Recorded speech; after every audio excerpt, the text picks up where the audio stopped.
कृषि गौरक्ष्य वाणिज्यं वैश्यकर्म स्वभावजं परिचर्यात्मकं कर्म शूद्रस्यापि स्वभावजम्।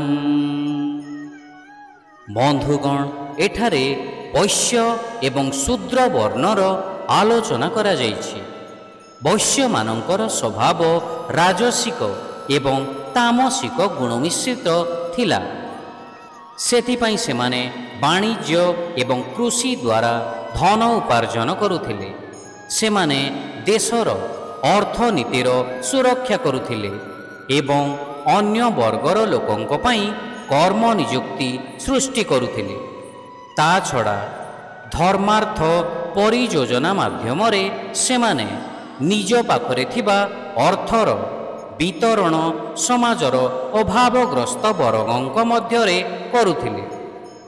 शूद्र माने मुख्यतः तामसिक गुणयुक्त थिले। सेमाने अध्ययन, शासन कार्य किंबा वाणिज्य प्रति आग्रही नथिले। समाजर आवश्यकता अनुजाई सेवा करिबा सेमानकर प्रगतिर सर्वश्रेष्ठ उपाय थिला। सेथिपाई शिल्पी, कारीगर, श्रमिक, दरजी, बुणाकार, भंडारी इत्यादि एही श्रेणीर अंतर्भुक्त अटंती। शिक्षा, कृषि कार्य, गोपालन एवं वाणिज्य वैश्य मानकर स्वाभाविक कार्य थिला।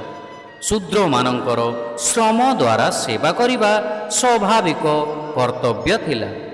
Agriculture, dairy farming and commerce are the natural works for those with the qualities of Vaishyas. Serving through work is the natural duty for those with the qualities of Shudras.